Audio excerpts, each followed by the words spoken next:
Buenos días a todos, muchas gracias por venir. Esperemos que estéis disfrutando de la Feria Zamorana, que poco a poco nos estamos convirtiendo en un referente a nivel nacional. Y ahora va a dar la charla Joel González Cabrera.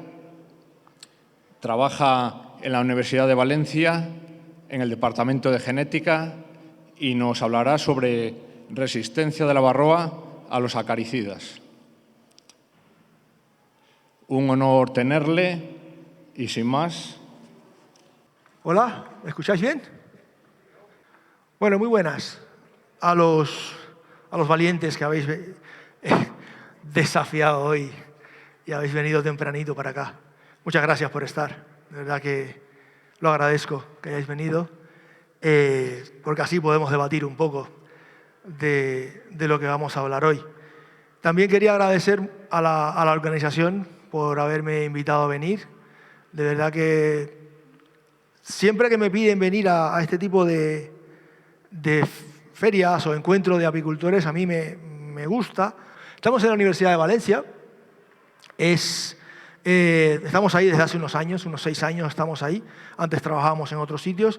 Pero bueno, somos un grupo de personas que estamos muy dedicados al trabajo con varroa. Realmente vosotros todos os ganáis la vida con la abeja. Es algo que ahí os va a vosotros vuestro modo de vida, y cualquier cosa que la pueda afectar, evidentemente os afecta a vosotros. Nosotros realmente quiero mostrar algunas diapositivas un poco para ilustrar por dónde vamos. Realmente se están perdiendo muchas colmenas. Todos sabemos que se están perdiendo muchas colmenas, es un problema muy serio. En Europa no se pierde muchísimo, aunque fijaros que se pierde entre un 15 y un 25% de las colmenas. Aquí en España se pierden bastante. Después del invierno, sobre todo, hay una pérdida de colmenas muy importante. En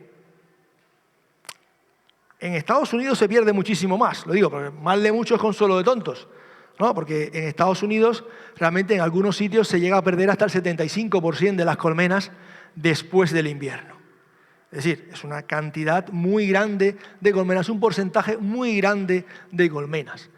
Las causas de esto, bueno, las causas son muchísimas, la mayoría son culpa nuestra. Vamos a decirlo claramente, la mayoría son culpa nuestra porque estamos afectando el hábitat de las abejas con tema de monocultivos. La contaminación ambiental también las afecta, eso también está claro. Tenemos especies invasoras. Aquí, por ejemplo, tenéis problemas con la Vespa velutina. Hay varios sitios por ahí que también hay problemas con varias especies invasoras que están afectando a las abejas.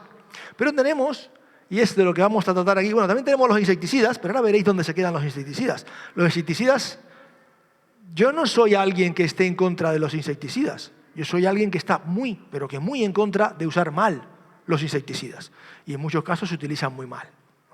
Pero realmente de lo que vamos a hablar más aquí hoy es el tema de los parásitos y patógenos, que realmente es el tema que nos atañe hoy. Y también porque, si os fijáis, en la lista o en la gráfica donde podemos ver todos los problemas que puedan tener las abejas que están afectando al desarrollo de las abejas, tenemos en segundo lugar a Varroa destructor. Lo tenemos en segundo lugar y es a una distancia bastante amplia de todo el resto de enfermedades. Cuando las enfermedades están en primer lugar, pero sabemos que Varroa transmite virus y enfermedades, con lo cual Varroa está haciendo, como digamos, el núcleo de todo esto. Y los insecticidas, ¿veis dónde están? Al final.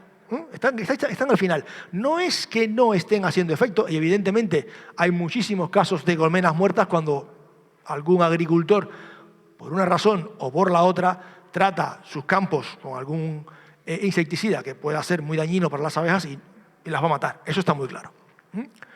Bien, pero metiéndonos en faena, vamos a hablar de Varroa. Vamos a hablar de Varroa porque Varroa pues eso, está afectando las colmenas en casi todos sitios. Esto ya, no voy a centrarme muchísimo en detalles sobre Varroa porque lo conocéis bastante bien, solamente saber que el efecto de Varroa está destrozando las colmenas. Por si hay alguien por aquí que no tiene muy claro cómo es el ciclo de vida de Varroa, solamente aclarar que La varroa afecta tanto a las abejas adultas como a los inmaduros. La madre se introduce dentro de la celdilla cuando está la larva, acaba de salir, y una vez ahí, se ha operculado la celdilla, pone sus huevos, sale un macho, salen las hermanas, copula con sus hermanas, y aquí tenemos que se regenera el ciclo y vamos teniendo una infestación en toda la colmena. ¿Bien? Los efectos, lo sabéis, hay muchos efectos que se genera un problema muy serio para las abejas. Bueno, muy serio por fundamentalmente las enfermedades y los virus que le transmite. Además de que varroa se está alimentando continuamente del cuerpo graso de la abeja. Y esta alimentación del cuerpo graso lo que está provocando es una debilidad completa de la abeja. Bien. Esto es unos datos del año 2019 del Programa de Vigilancia Nacional. Como veis, realmente hay muchas zonas de España que están muy afectadas por varroa. Unas más que otras. Pero tengo que decir que esto es un programa de vigilancia en el cual se escoge un determinado número de colmenas. No es algo que sea muy, muy exhaustivo. Ya os puedo decir que realmente en España yo no conozco de ningún sitio donde haya colmenas libres de varroa. En un nivel mayor o menor, realmente casi todas las colmenas aquí en este país están parasitadas por varroa. Y en muchísimos casos, hablando con cualquier apicultor, solamente hay que preguntar cuál es tu principal problema, y su principal problema es varroa. Esto está muy claro.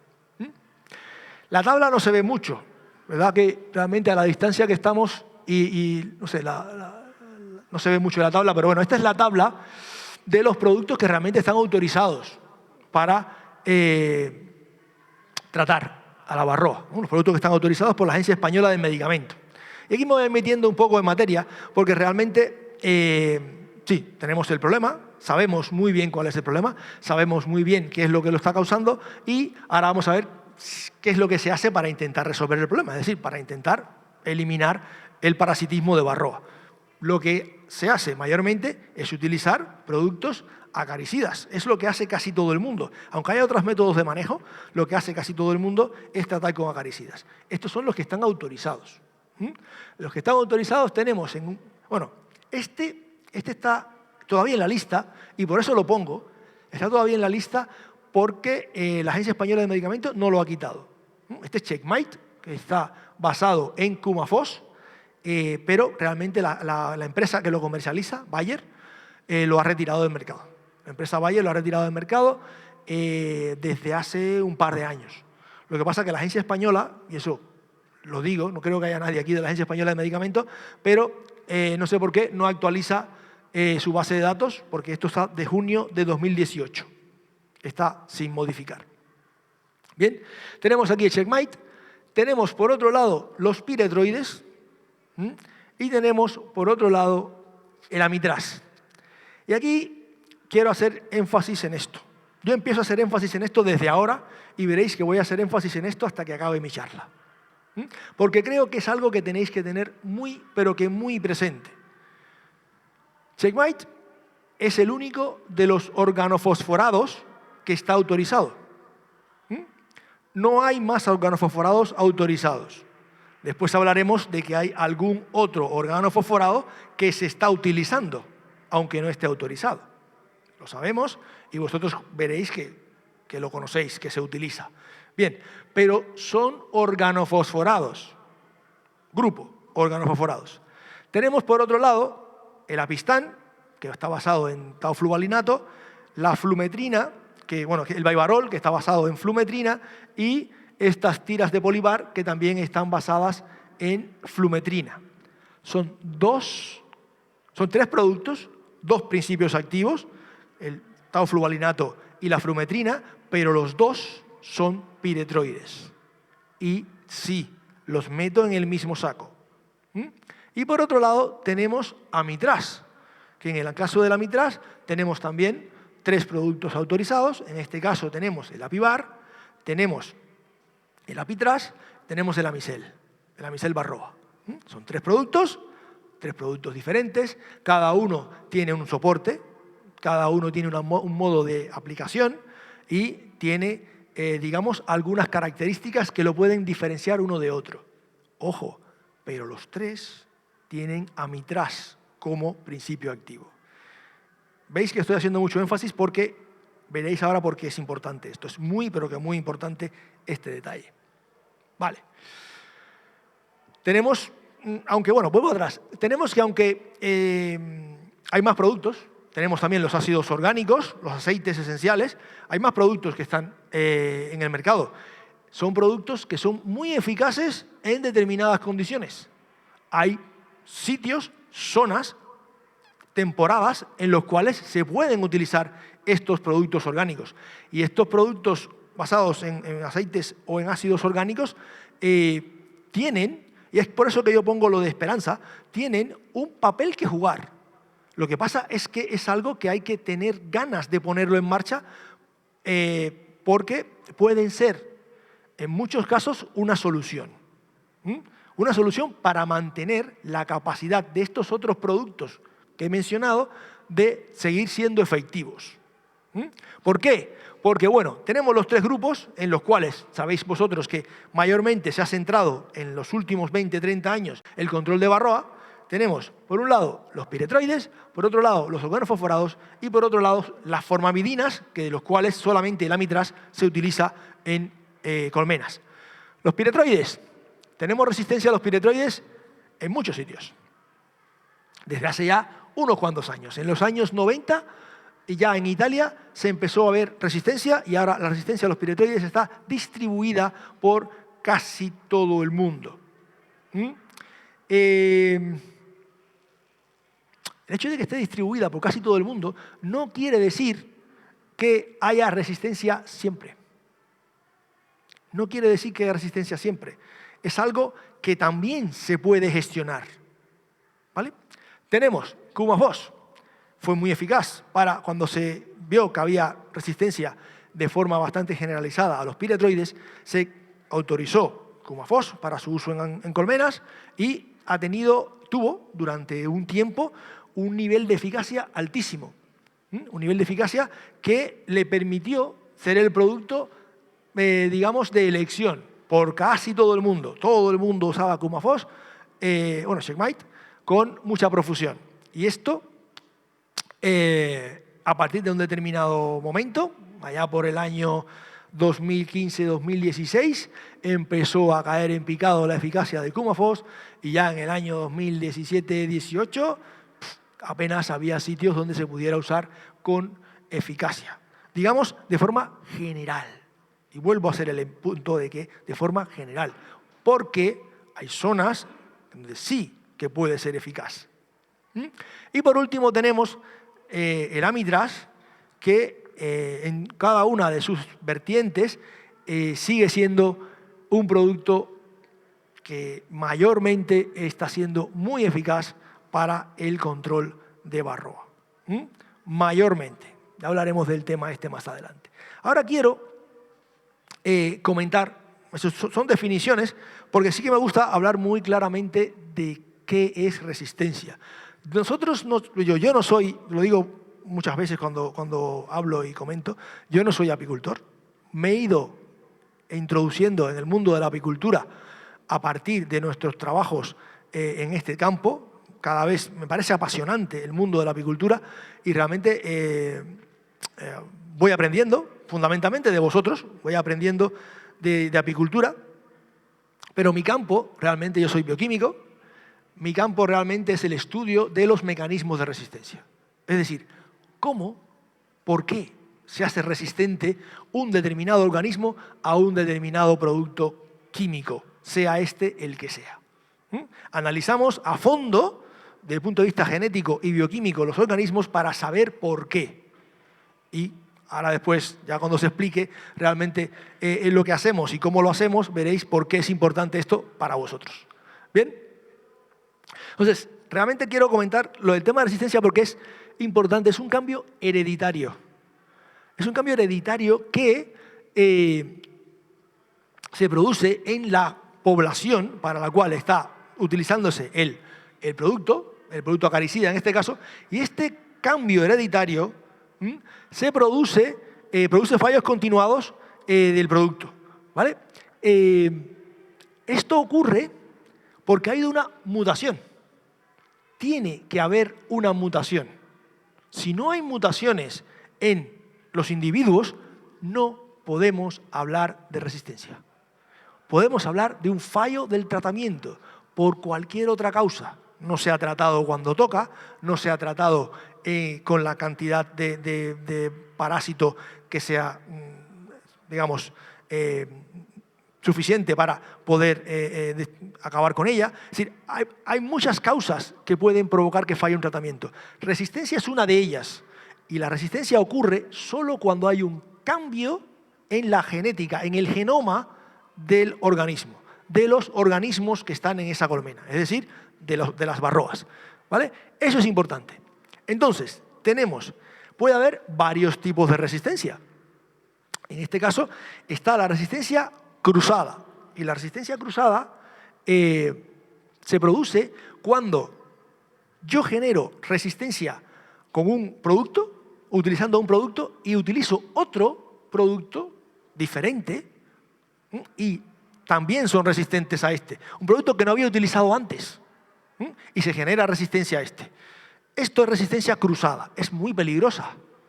Es muy, muy peligrosa. ¿Por qué? Porque yo estoy tratando con un producto y después pienso que voy a cambiar, voy a utilizar otro. Este tipo de resistencia cruzada, es muy importante porque puede llamar a mucho engaño. Y puedo usar un producto que pienso que va a ser muy efectivo, que no he utilizado nunca, y de pronto me encuentro que mis varroas parece como si le estuviera dando agua con azúcar, en lugar de un producto nuevo. Y ahora veréis por qué se genera la resistencia cruzada.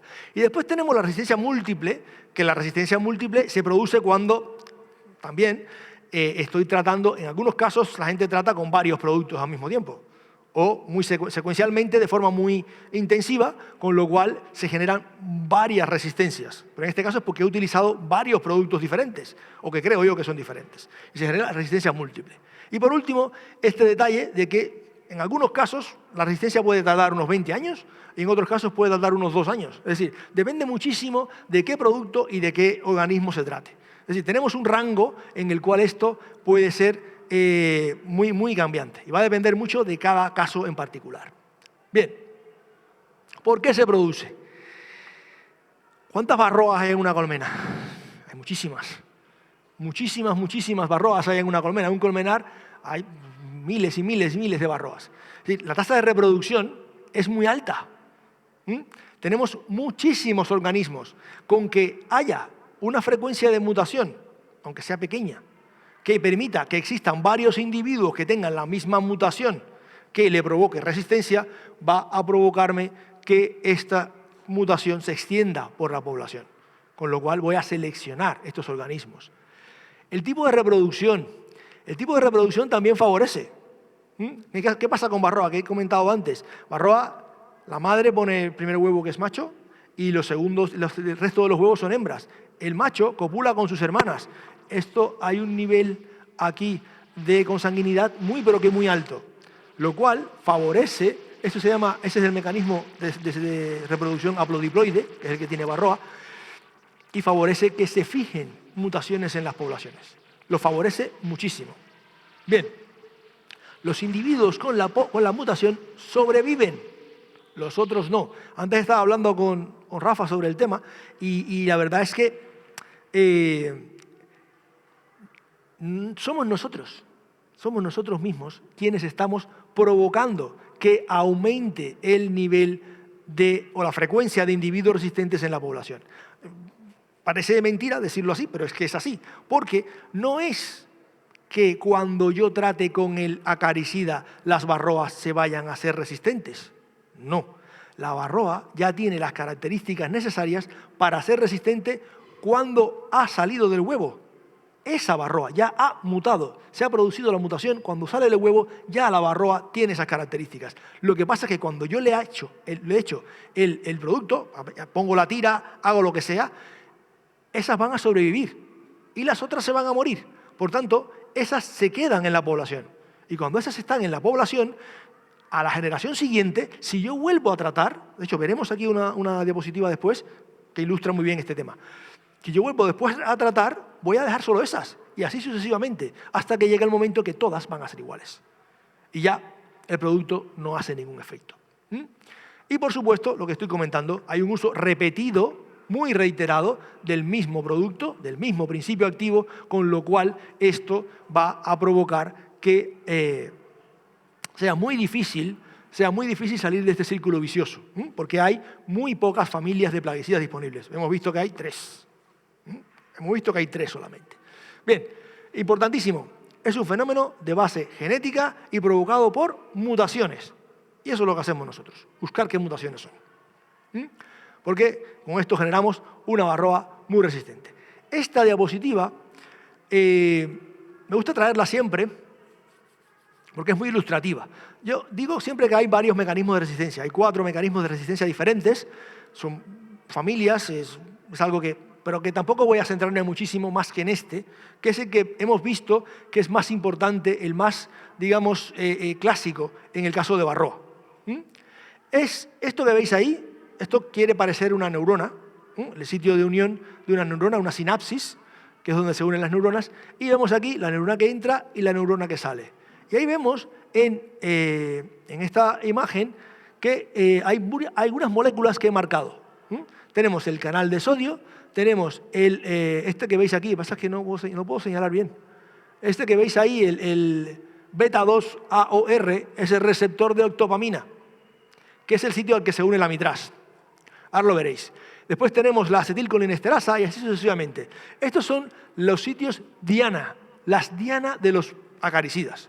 Los acaricidas se unen al sistema nervioso en varios sitios diferentes. Cada una de las familias, cada familia se une a un sitio diferente. Y lo tenemos aquí. ¿Qué pasa? Este mecanismo de resistencia, cuando se modifica el sitio de unión, si se modifica, el acaricida no se va a poder unir. No se puede unir. O si se une, no hace su efecto. Con lo cual, genera niveles de resistencia pero que muy altos. De forma que el acaricida deja de ser efectivo, casi completamente, una vez que se ha modificado la diana. Es decir, yo tengo aquí, el plaguicida se pega aquí, si yo modifico esta diana, el plaguicida deja de unirse. Con lo cual, no le estoy haciendo nada, porque no es que tenga dianas diferentes por todo el cuerpo, solo tiene una. Usualmente solo es una.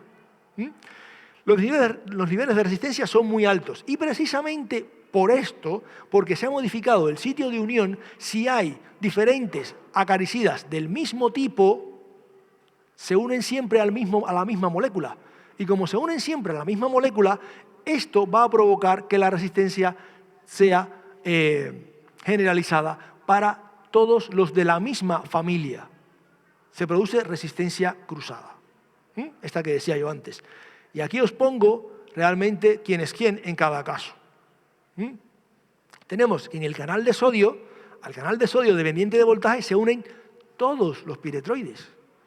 Se unen todos. Se une tanto el taofluvalinato como la flumetrina, como por ejemplo la crinatrina, que no está autorizado, pero sabemos que se usa la crinatrina. Hay varios productos que tienen este piretroide como su principio activo y se usa contra varroa. En muchos casos, erróneamente, porque lo sé, erróneamente pensando que se está tratando con algo diferente. Es decir, estoy rotando. No, no estás rotando.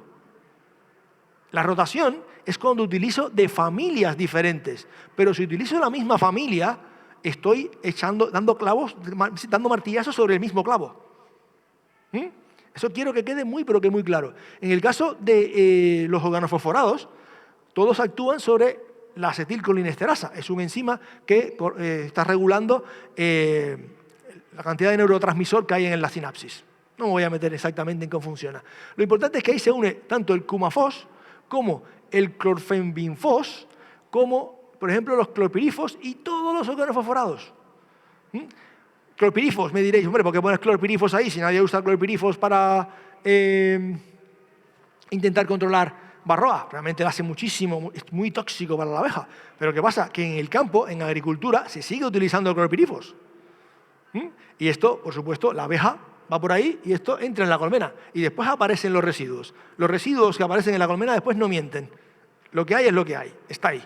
Y aparece en un porcentaje de los casos bastante grande. Es decir, que es algo también a tener en cuenta, que lo tenemos ahí. Todos los organofosforados realmente están actuando sobre el mismo sitio. Es decir, repito, no estoy tratando con cosa diferente a este nivel. Aunque sea un producto diferente, a este nivel es lo mismo. Para la varroa es como si fuera lo mismo. Bien, tenemos el amitraz, que es el único ahora mismo entre las formamidinas que se está utilizando y que está siendo muy efectivo. Actúa sobre el receptor de octopamina y de momento no hay ningún otro, digamos, competidor del amitraz. Bien, ahora voy a empezar a contar algunos de nuestros trabajos sobre este tema y os digo, realmente pongo aquí un poco varias de las instituciones que han estado colaborando con nosotros. Colaboramos con mucha gente. Yo siempre lo digo que a mí me parece que la ciencia avanza muchísimo más si lo haces en colaboración con gente.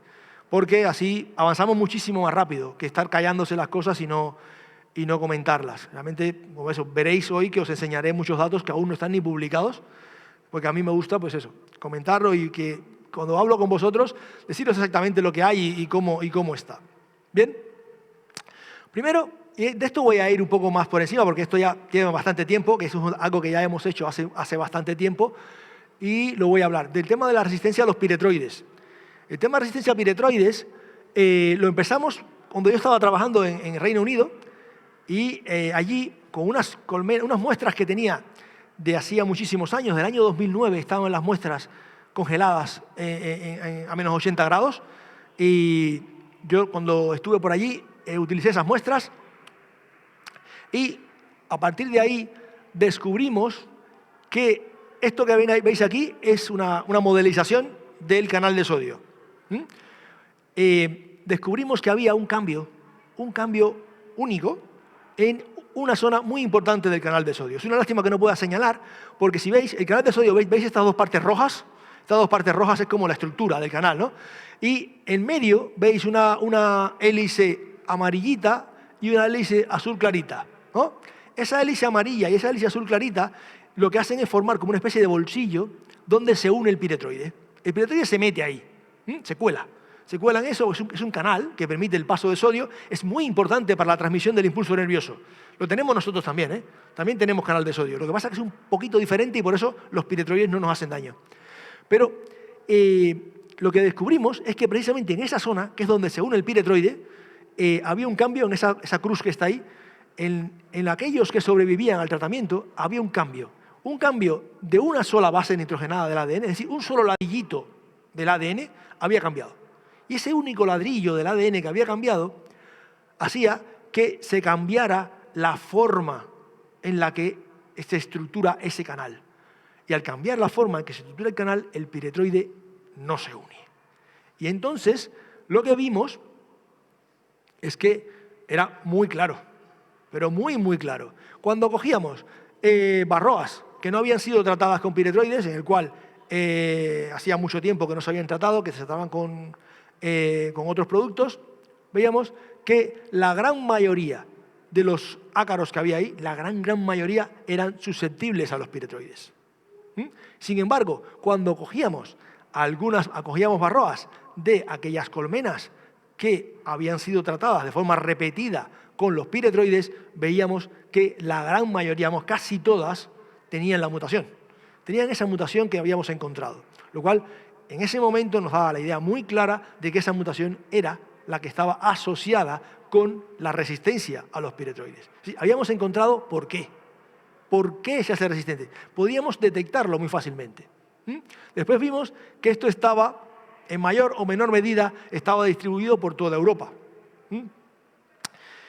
Y no os voy a marear muchísimo, pero hemos visto que además de estar distribuida por toda Europa, hemos encontrado otras mutaciones exactamente en el mismo sitio que están distribuidas por todos los Estados Unidos.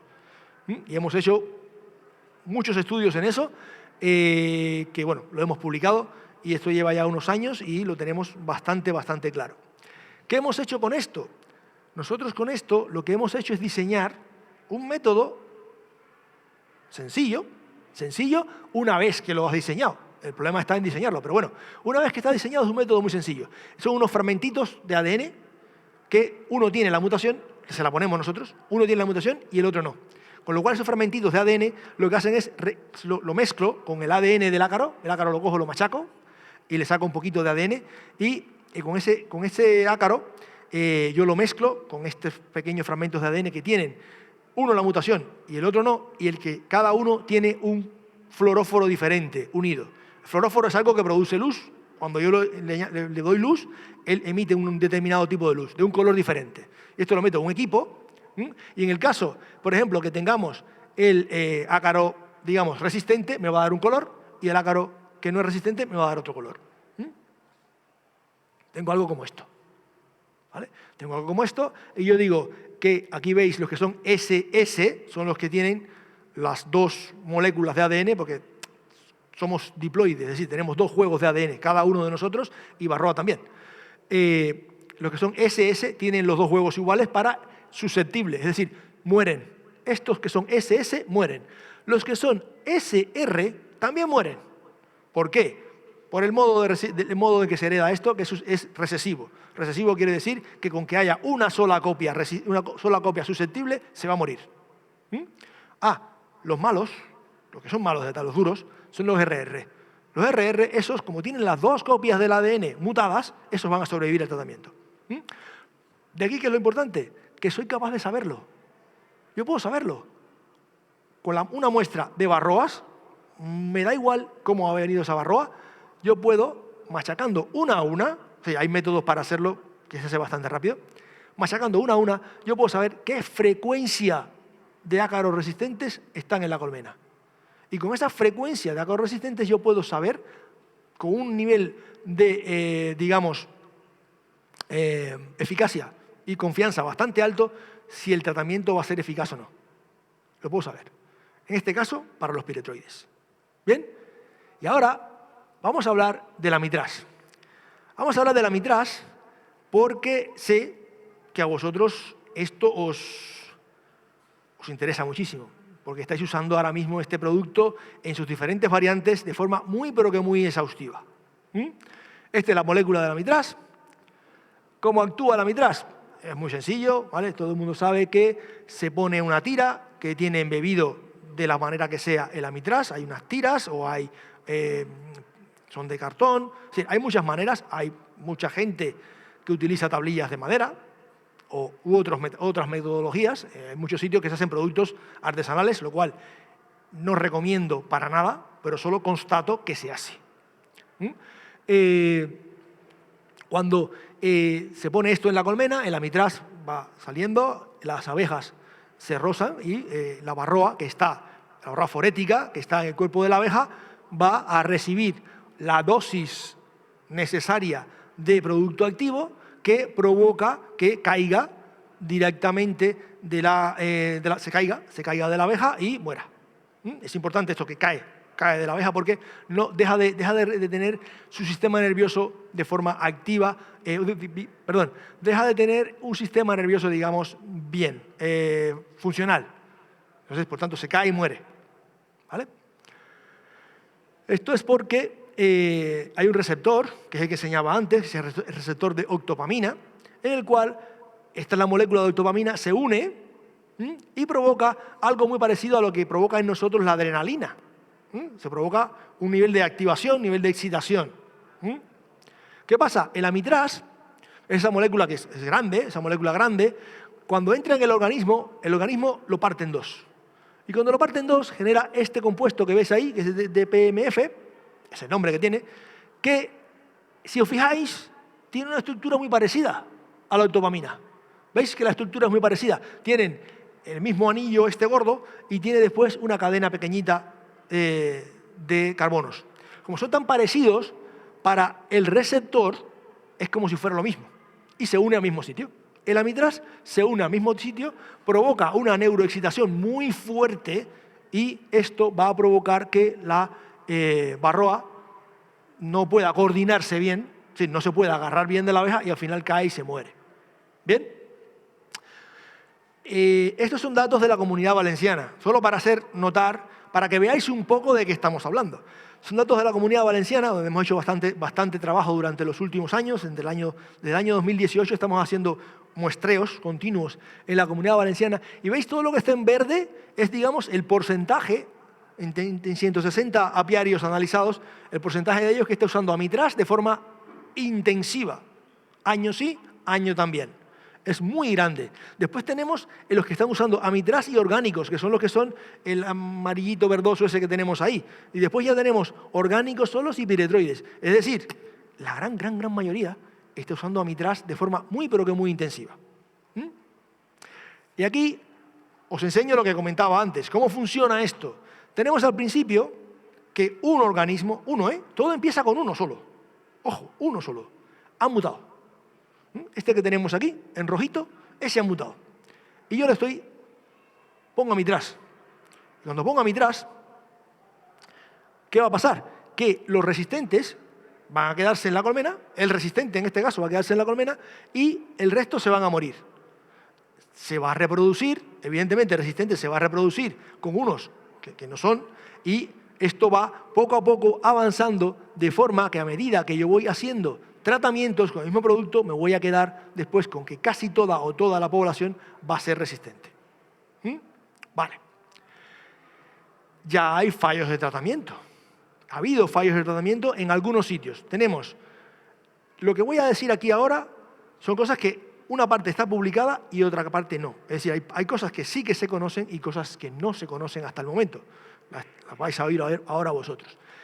Tenemos muestras de Francia, de una zona donde se había ya visto que el tratamiento estaba fallando. Y en esos casos, tratamiento que fallaba de forma muy acusada. Y tenemos también muestras de los Estados Unidos. Estas son las que voy a enseñar ahora, aunque después hablaré un poquito de España. Bien, entonces tenemos estas muestras y con estas muestras nosotros identificamos, esto solamente para decir que identificamos cuáles eran las moléculas del receptor de dopamina, vimos su estructura, cómo eran exactamente, para saber exactamente qué era lo que teníamos entre manos. Y con muestras de Francia, que fueron enviadas en este caso por Apinov, es una asociación de apicultores francesa, y tuvimos algunas muestras. Las que están en naranjita son muestras donde había fallado el tratamiento y las que están en verde, muestras donde no había fallado el tratamiento. ¿Y qué fue lo que encontramos? Pues encontramos que había en estas muestras un cambio, también un único cambio, en el receptor de dopamina, que provocaba también un cambio en la estructura del receptor. Lo vemos ahí y le llamamos N87S, porque es la posición 87 del receptor, y que cambia una asparagina por una serina. 2 aminoácidos diferentes. ¿Vale? Se produce este cambio. Y lo que vimos es que efectivamente, donde había fallado el tratamiento, esta mutación estaba en niveles muy, pero que muy altos. Donde había fallado el tratamiento. Donde el tratamiento no había fallado, y se había tratado con oxálico realmente, durante un tiempo no se había tratado con Amitraz, vimos que no había mutación. Lo cual mostraba claramente que hay una asociación muy directa entre la presencia de esa mutación y la resistencia. ¿Bien? En Estados Unidos hicimos algo parecido. Lo que pasa es que en Estados Unidos encontramos que había otra diferente, en otro sitio, de la misma molécula. La misma molécula, el receptor de dopamina, en otro sitio, tenía, en este caso, la posición 215, la anterior era la posición 87, vimos que había un cambio de, en este caso, tirosina por histidina. Se producía también un cambio en la estructura. ¿Y qué vimos? Que efectivamente, en aquellas que había fallo de tratamiento en el año 2018, teníamos una cantidad de mutación bastante alta en esas poblaciones. Y vimos a ver realmente si esto era reciente o no. Realmente es muy reciente, porque vimos que muestras que habíamos recogido en el año 2016 en zonas, esto fue en New Jersey, en zonas de New Jersey no estaba la mutación. Es decir, fue algo muy, pero que muy reciente. Vimos algo parecido en el caso de Michigan y Oregón. Tenemos que en el año 2016-17 no había mutación y ya en el año 2018 teníamos un incremento de la mutación bastante grande. ¿Vale? ¿Vale? Aquí después medimos otras muestras y vimos que sí que había, en algunas otras muestras de la misma zona, sí que vimos que había ya alguna frecuencia de la mutación que era realmente mostrando que esto iba a ir aumentando. ¿Vale? En Pensilvania y Delaware encontramos algo parecido, ya en el año 2017 había alguna mutación. ¿Vale? ¿Qué hicimos con esto? Hicimos algo muy parecido. Hicimos algo muy parecido, desarrollamos métodos de diagnóstico más o menos basándonos en el mismo sistema.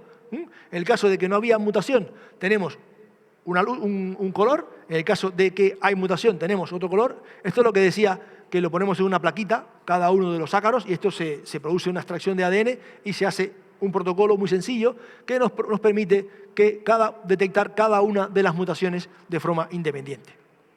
Tenemos una mutación en Francia, una mutación en los Estados Unidos, y aquí tenéis la estructura del receptor. Mutación en Francia, mutación en Estados Unidos, y me diréis vosotros, ¿qué pasa con España? Vale, yo os cuento. En España hemos hecho también un trabajo similar. En España hemos hecho un trabajo similar con algunas muestras que nos han enviado de algunos sitios puntuales, muy, muy puntuales, donde sí que se ha visto que hay un fallo de tratamiento. Porque, aunque el Amitraz está siendo eficaz, está siendo muy efectivo, en algunos sitios hay algunos otros sitios donde ha fallado. Y si fijáis, hay 3 flechitas ahí. Una, la primera esta de aquí, donde está el rombo morado, es la mutación francesa. Otra, donde está el circulito rojo, que es una I, esta es la mutación de Estados Unidos. Y después, ahí tenemos esa otra flechita que marca una F que está allí. Esa es la mutación que hemos encontrado en España.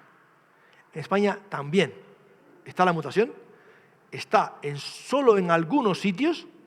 De momento solo la hemos encontrado en algunos sitios, es muy, pero que muy reciente. Por eso lo digo, que es algo que está siendo muy dinámico y que va a depender mucho de lo que hagamos, cómo va a seguir funcionando esto.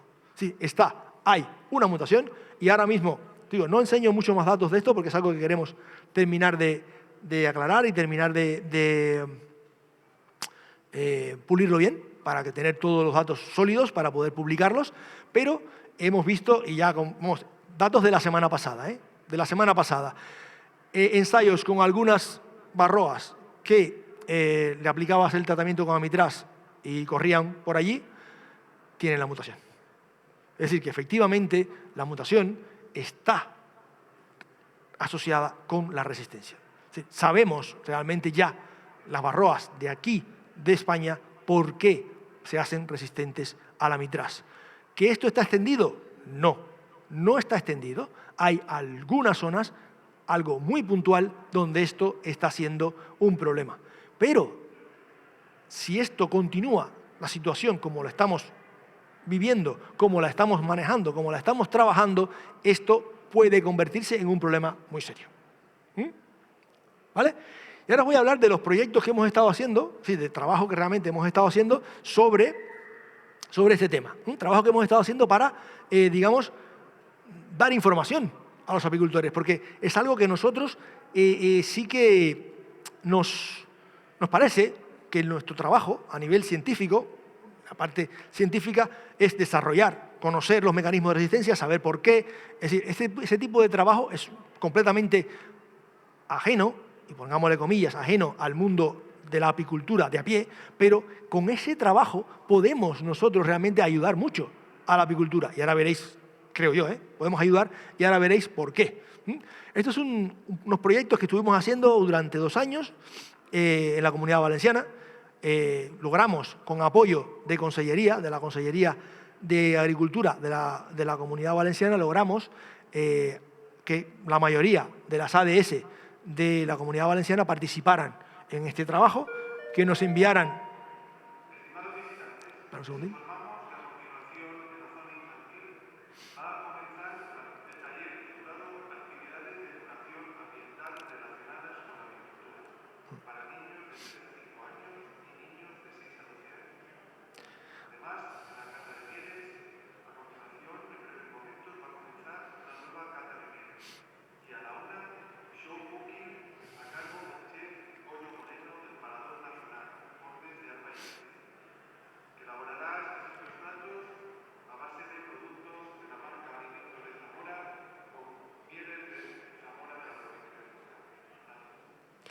Bien, pues logramos que todas estas asociaciones participaran y nos enviaran muestras de sus colmenares para poder hacer análisis.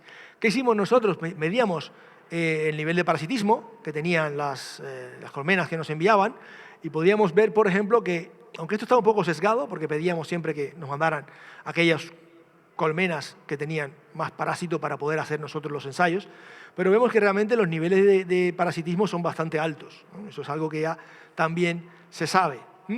Y sí, hacíamos un método de bioensayo muy sencillo el método de bioensayo, en el cual podíamos realmente, utilizando tal cual las tiras de acaricida autorizados, para que hacer el ensayo lo más cercano posible a lo que pasaba en la colmena, poníamos estas barroas sobre las tiras, las incubábamos en las condiciones más cercanas a las que están en la colmena para poder saber realmente los niveles de eficacia que podía tener el producto en determinadas colmenas. Podíamos saberlo y podíamos saber, a partir de la mortalidad que teníamos de barroa, hacíamos una asociación de cuál era la posible eficacia que teníamos ahí.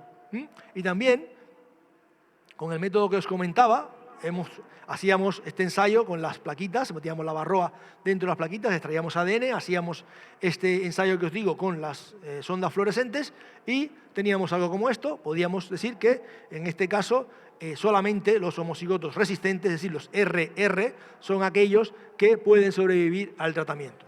Y con esta información, nosotros podíamos hacer un mapa de cómo está la situación en la Comunidad Valenciana. En este caso solo de la Comunidad Valenciana, porque es lo que hemos podido tener muestra.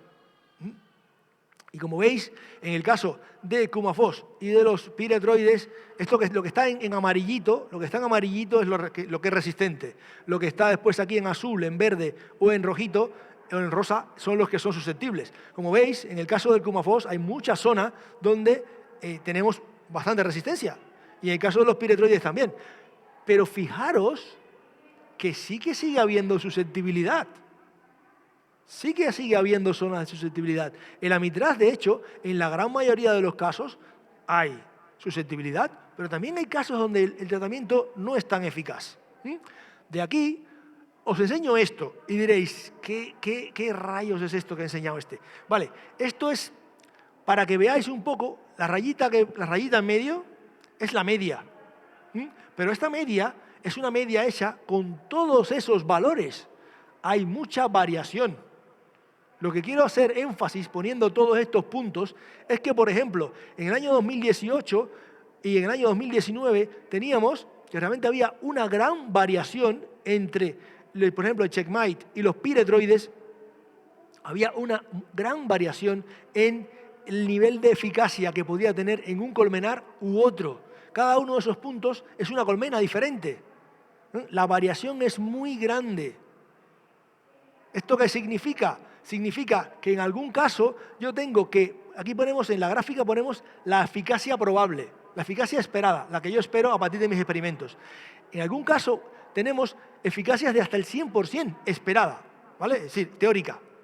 Sabemos que nunca la teórica se va a cumplir, pero muy alta, muy alta. Y en otros casos cercana al 0%. ¿Vale?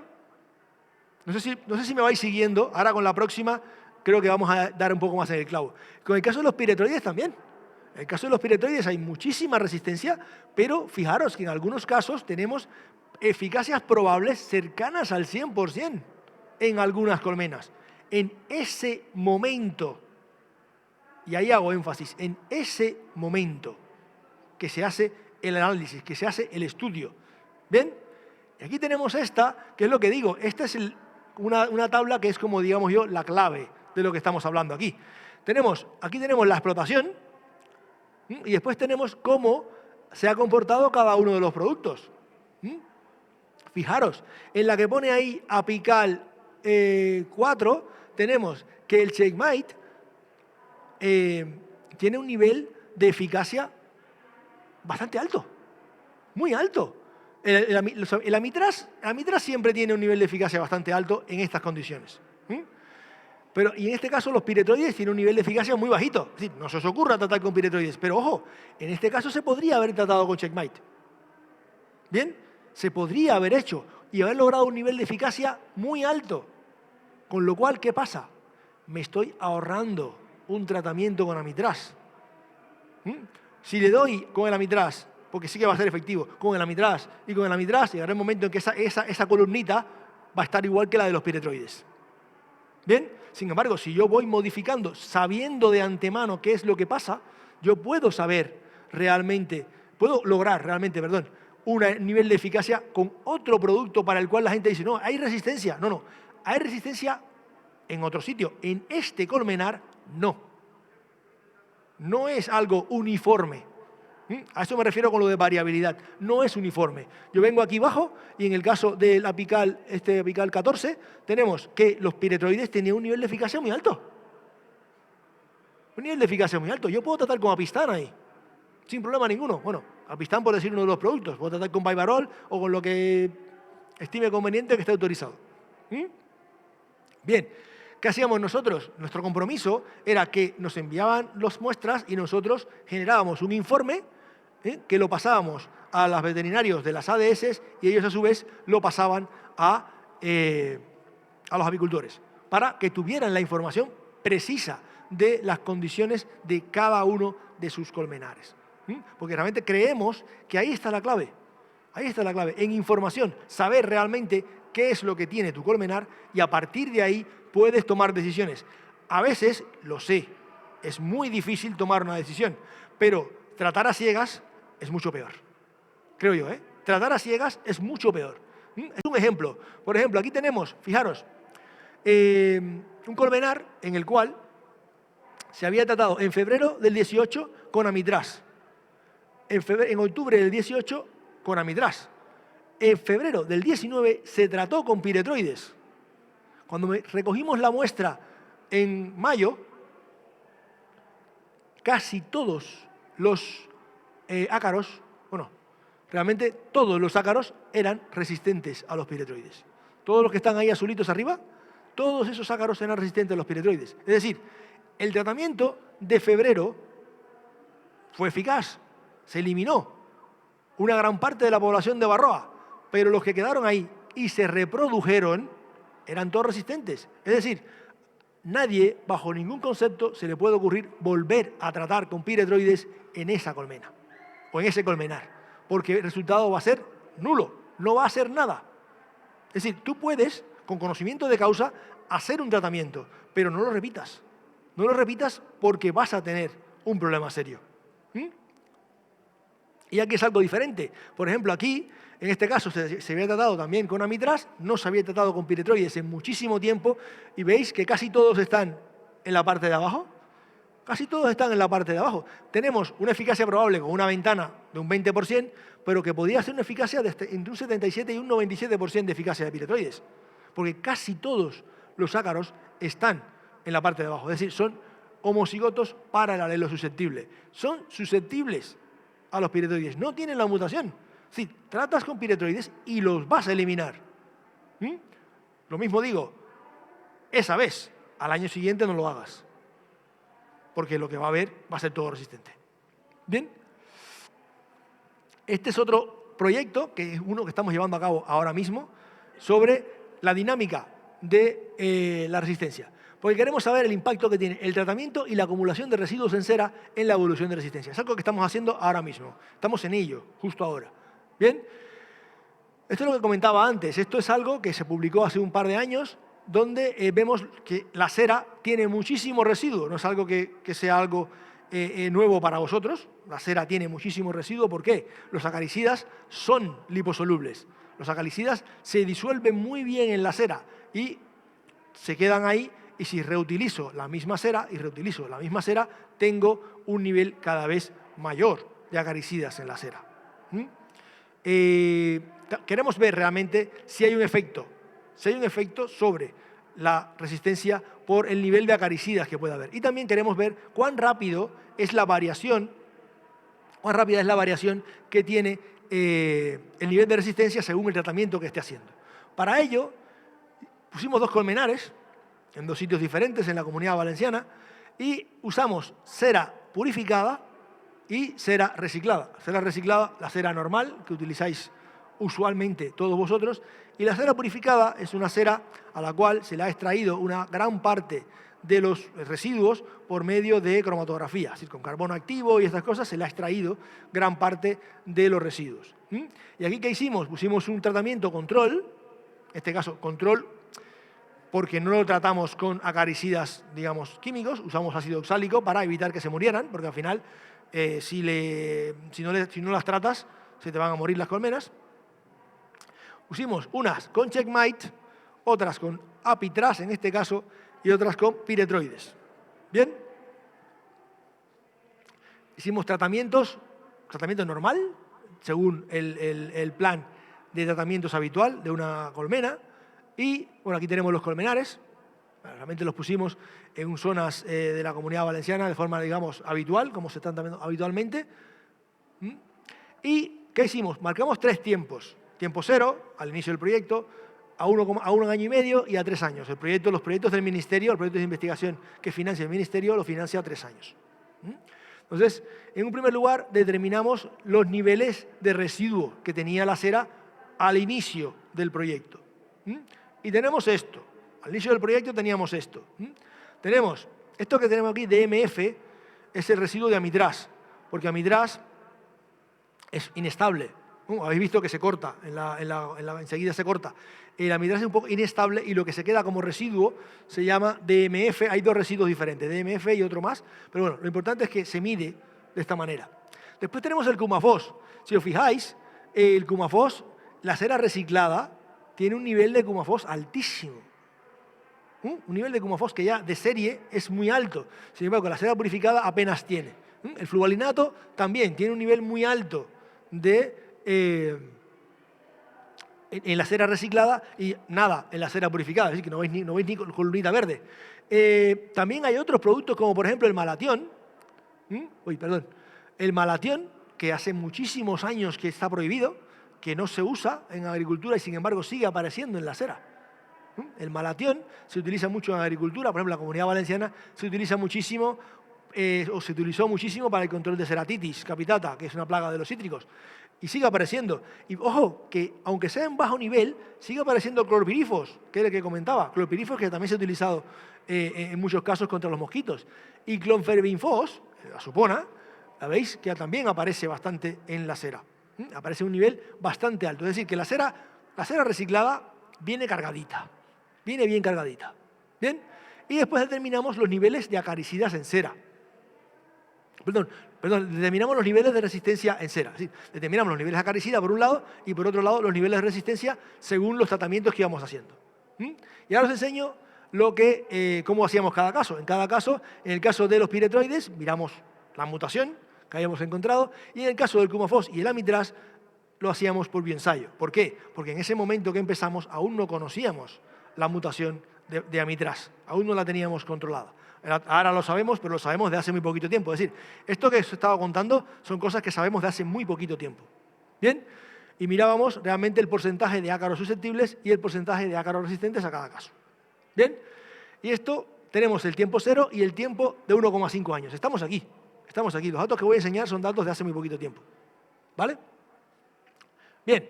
En el caso del apistán, tratamos con apistán y vemos que las colmenas que en un inicio teníamos un nivel de eficacia de un poquito por debajo del 50%, porque la escogimos así, para tener un nivel medio. Vemos que cuando se trata con piretroides, a la temporada siguiente, es decir, esto fue de tiempo 0, a tiempo 1, está en rosita, vemos que el nivel de eficacia ha caído en picado. Con un solo tratamiento de un solo año, de un año para otro, cae en picado. Sin embargo, aquellas que no se habían tratado con piretroides empieza enseguida a aumentar la susceptibilidad. ¿Veis? En el caso de la columna azul, empieza a aumentar la susceptibilidad. Esto es algo que ya se ha visto. Nosotros tenemos varios datos a lo largo de los años que vemos que efectivamente en el caso de los piretroides, cuando se deja de tratar durante unos años, comienza a recuperarse la susceptibilidad de forma paulatina. Si no hay piretroides en el sistema, hay algunas investigaciones de un investigador italiano que en el año 2002 publicó unos ensayos donde demostraba que después de 3 años sin tratar con piretroides se recuperaba completamente la susceptibilidad. En nuestro caso, varios datos que tenemos anteriormente, y estos también lo corroboran, realmente vemos que efectivamente se recupera la susceptibilidad si no se trata con piretroides. En el caso del Coumaphos, vemos algo parecido. Tenemos aquí que en el caso de, al inicio teníamos este nivel de eficacia. Al tratar, en este caso la C, al tratar con Coumaphos, vemos que cae de forma bastante significativa el nivel de eficacia, y las que no están tratadas tenemos que tienen un aumento en la susceptibilidad. Es decir, siempre que no tratamos durante solo un año, porque estamos viendo tiempo 0 y tiempo 1,5, es decir, no tenemos mucho tiempo para hacer esto a largo plazo, pero vemos que solamente con un año se produce ya un aumento en la susceptibilidad. Así que es algo que esperanza hay. Lo que pasa es que realmente sé que estáis en una situación bastante desesperada. Y después en el caso de la mitraz, la mitraz es mucho más efectivo y realmente ahí sí que no hemos visto ninguna variación porque sigue siendo muy efectivo. No hay resistencia, digamos, generalizada a la mitraz. Hay solamente casos muy puntuales aquí en España. Después vimos y quisimos ver si realmente con 1 año y medio era posible ver el efecto de la cera. Y aquí vimos que realmente hay un efecto muy pequeñito, pero apenas, no es significativo, el efecto que tiene la cera con 1 año y medio. Ni en el caso de los piretroides, ni en el caso del Coumaphos, ni en el caso de la mitraz. Como veis, realmente el efecto de la cera, de los residuos en cera, es algo que hay que mirar a más largo plazo. No, con 1 año y medio, y lo digo con sinceridad, con 1 año y medio no podemos ver realmente que haya un efecto significativo del nivel de residuos en cera sobre el desarrollo de resistencia. Esto es algo que es algo crónico, que hay que verlo a mucho más largo plazo. Con muy poco tiempo no. Sin embargo, el efecto del tratamiento sí que es muy acusado. Es decir, tratas con un producto, automáticamente al año siguiente vas a tener un nivel de ácaros resistentes muchísimo más alto. Dejas de tratar y empiezas a recuperar el nivel de susceptibilidad. ¿Bien?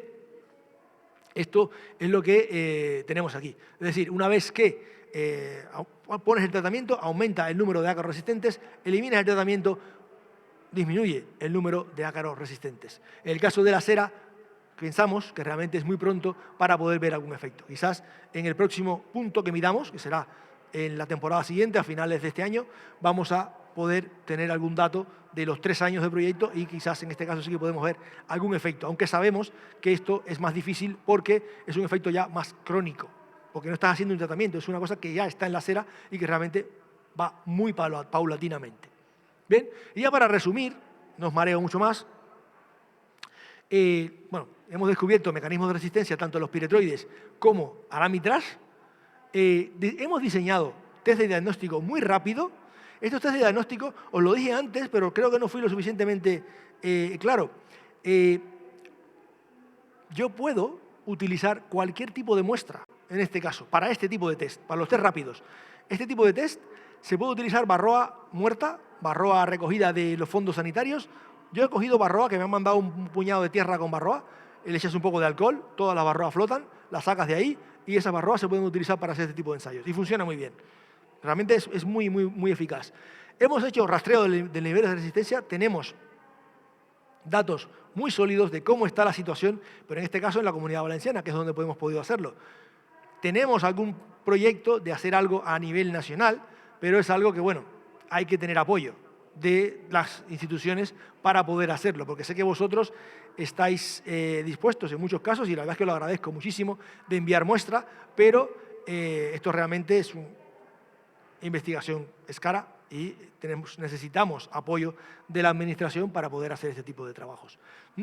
Y aquí hay un efecto muy rápido del tratamiento sobre la evolución de resistencia, eso ya lo tenemos que tener muy pero que muy claro, es decir, cada tratamiento que hago es eso, un martillazo sobre el clavo. Cada uno de los tratamientos es un martillazo.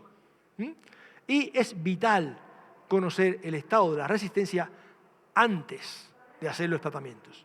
Si hacéis los tratamientos a ciegas, no vais a tener mucho éxito.